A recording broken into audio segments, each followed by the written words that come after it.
जय गुरुदेव।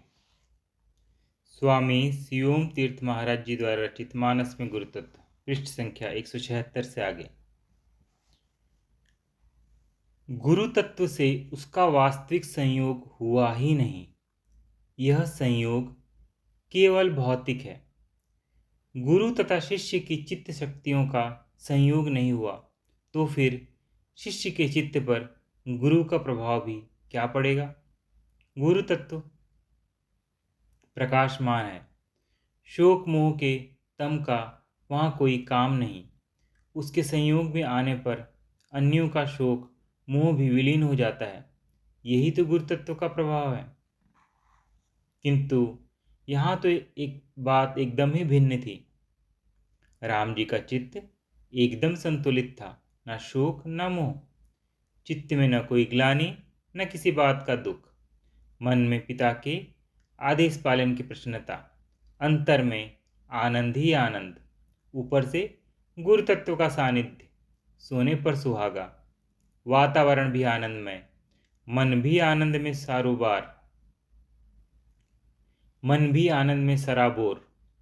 ऐसे में राम जी के हर्ष के क्या कहने।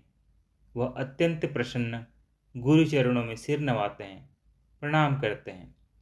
उन्हें इस बात का पता था कि मेरे गुरुदेव से वियोग नहीं हो रहा है, अपितु वह तो गुरुदेव को हृदय में स्थापित किए साथ ले जा रहे थे। गुरु तत्व तब जब शिष्य में जागृत तथा क्रियाशील होता है तो शिष्य को छोड़कर कभी भी कहीं नहीं जाता। वह चलते सोते जागते सदैव साथ रहता है। वह हर अवस्था में साथ निभाने वाले मित्र के समान है। इसलिए गुरु वियोग का शोक राम जी के लिए संभव नहीं था। यही उनके मन का आनंद था, जो उनके मुख, वाणी एवं व्यवहार में प्रकट हो रहा था। उनका रोम रोम नाच रहा था। वह हर्षोल्लास की चरम सीमा थी। चौपाई। सासु ससुर गुर प्रिय परिवारु, फिरहु न सब कर मिटे खबारू।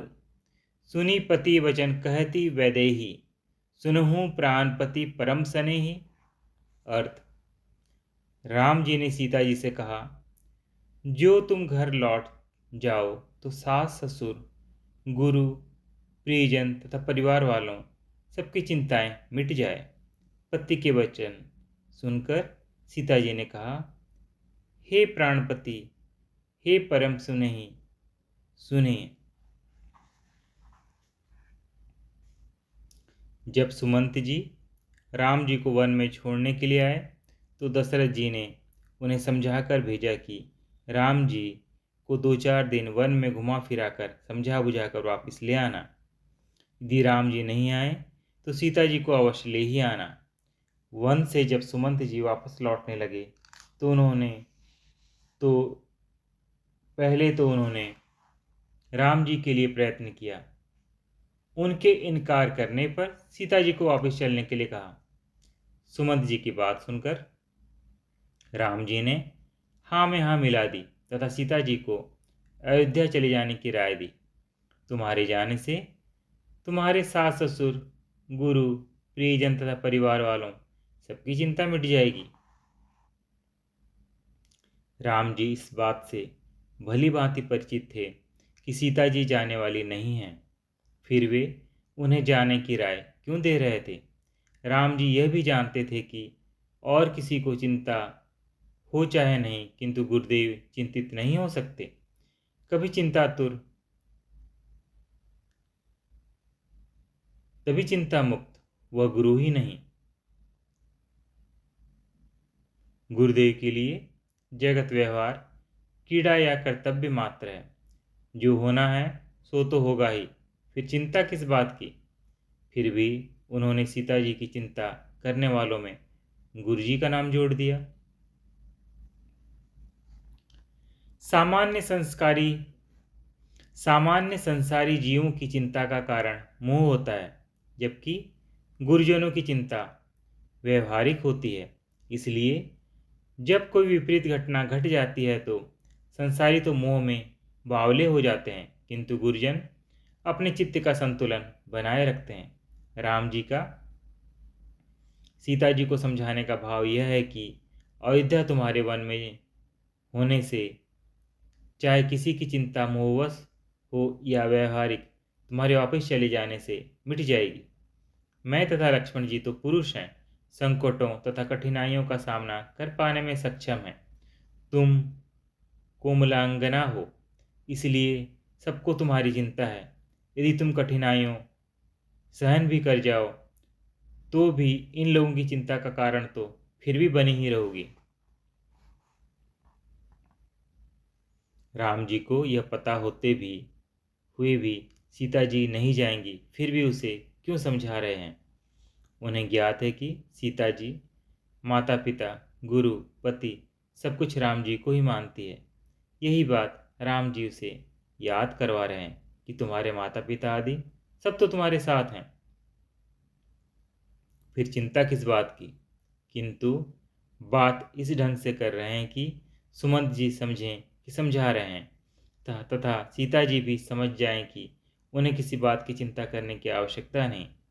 सीता जी मन में राम जी का संकेत समझ गई, किंतु सुमंत जी को सुनाकर राम जी को कहती हैं, कभी शरीर से उसकी छाया अलग की जा सकती है? सूर्य की प्रभा सूर्य को छोड़कर कहाँ जा सकती है? चांदनी चंद्रमा से अलग कैसे हो सकती है? सत्पुरुषों का व्यवहार ऐसा होता है कि किसी का मन दुखाना नहीं चाहते। यदि राम जी सीधे सीता जी के वापस जाने की बात से इनकार कर देते तो इससे सुमंत जी के मन को कितना आघात लगता। इसलिए राम जी ने कोमलवाणी तथा कुशलता का आश्रय लेना ही ठीक समझा। राम जी का चरित्र साधकों शिष्यों के लिए चिंतनीय मनन योग्य एवं अनुकरणीय है। तुलसीदास जी साक्षात रामचरित्र के ही प्रतिबिंब हैं। चौपाई। शीस नवही सुर गुर द्विज देखी, प्रीति सहित करी विनय विशेषी।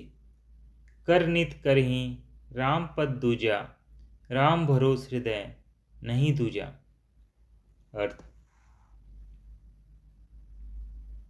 जिनके मस्तक देवता गुरु द्विज को देखकर विशेष नम्रता तथा प्रेम से झुक जाते हैं, जिनके हाथ राम की पूजा ही करते हैं तथा जिनके हृदय में राम जी का एक भरोसा है, दूसरा नहीं, अर्थात हे राम जी आप उनके हृदय में निवास करिए।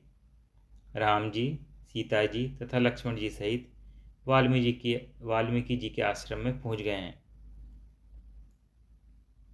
राम जी ने महर्षि से अपने रहने के लिए कोई उपयुक्त स्थान बताने की प्रार्थना की, जहाँ वह शांतिपूर्वक साधन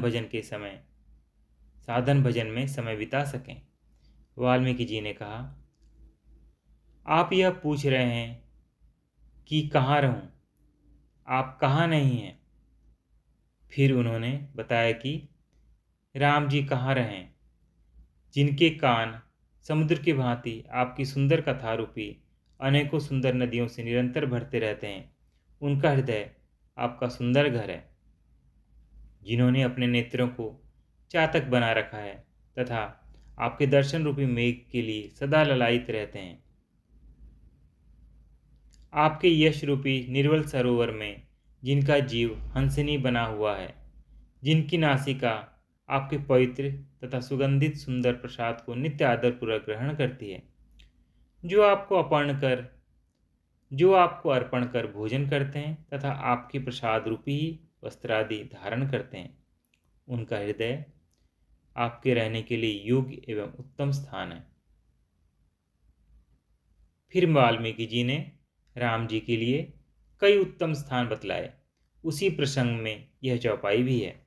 यदि इस चौपाई के अर्थ तथा भाव पर सूक्ष्मतापूर्वक विचार किया जाए तो इसमें गुरु तत्व ही सबसे प्रधान है। सुर अर्थात देवत्व तो गुरु तत्व की कृति ही है। देवत्व प्रदाता गुरु तत्व ही है। सद्गुरु में भी गुरु तत्व का ही गुरु तत्व है। गुरु तत्व के प्रकाश के बिना गुरु शरीर केवल भौतिक मरणशील पुतला है। बाकी रही बात द्विज की, जिसका एक ही शरीर में दूसरा जन्म हो, इसे द्विज कहा जाता है। प्रायः यह भाव शिखा सूत्र ग्रहण कर ब्रह्मचर्य व्रत धारण करने के पश्चात लिया जाता है, क्योंकि तब मनुष्य को संध्या वंदन तथा विद्या ग्रहण का अधिकार प्राप्त हो जाता है। आध्यात्मिक दृष्टि से यह अर्थ भी अधूरा है। दूसरा जन्म उसे माना जाता है जब जीव में ईश्वरीय सत्ता, राम तत्व या गुरु तत्व अंतर्मुखी उलटकर अनुभव गम्य हो जाती है तथा मनुष्य का अभिमान या कर्ता भाव विलीन हो जाना आरंभ हो जाता है। भाव यह है कि प्रथम जन्म शक्ति के बहिर्मुखी क्रियाशील होने पर तथा दूसरा शक्ति के अंतर्मुखी जागृत होकर क्रियाशील होने पर होता है। तब मनुष्य को ऐसा अनुभव होता है कि उसका व्यक्तित्व बदल गया है, अब वह वैसा नहीं रहा जैसे पहले था। यही दूसरा जन्म है। यह कोई केवल मानसिक, बौद्धिक या क्रियात्मक घटना नहीं, अपितु अनुभवात्मक परिवर्तन है। भाव यह है कि द्विज में भी गुरु तत्व का अनुभव ही प्रधान है। अब रही बात विशेष प्रेम तथा विनय के साथ सिर झुकाने की। सिर का यहाँ पर अर्थ अभिमान है। जब अभिमान उदय होता है तो सिर ऊपर उठ जाता है, जब अभिमान दब जाता है तो सिर नीचे झुक जाता है। संतों ने सिर कटवाने का अर्थ अभिमान छोड़ना कहा है। गुरु तत्व के अनुभव होने पर आधा अभिमान तो गलित हो जाता है, क्योंकि तब कर्ता भाव समाप्त होकर केवल अहम भाव रह जाता है। तब शिष्य में जागृत शक्ति के प्रति श्रद्धा, प्रेम, समर्पण तथा आदर का भाव उत्पन्न हो जाता है, जिसे तुलसीदास जी ने विनय विशेषी अर्थात विनय विशेष कहा है, क्योंकि तब विनय में अनुभव का विशेषत्व मिल जाता है। साधक का अभिमान गुरु तत्व में विलीन होता जाता है। जैसे जैसे गुरु तत्व की क्रियाशीलता से संस्कार क्रियाओं का रूप धारण कर क्षीण होते जाते हैं, अभिमान, जीव भाव तथा जीव का पृथक अस्तित्व गुरु तत्व में विलीन होता जाता है। एक समय ऐसा आता है जब गुरु तत्व ही शेष रह जाता है तथा अहंकार पूर्णतः विलीन होकर समाप्त हो जाता है। तब उस व्यक्ति के हाथों से होने वाला प्रत्येक कर्म गुरु शक्ति की क्रिया रूप हो जाता है। उसका एक आश्रय गुरु तत्व ही होता है। यही तुलसीदास जी का राम पद पूजा तथा राम भरोसा है। वैसे कर्मों का क्रिया के रूप में स्वरूप बदलना गुरु तत्व के प्रत्यक्षीकरण के पश्चात ही आरंभ हो जाता है। पृष्ठ संख्या 180 की समाप्ति। जय गुरुदेव।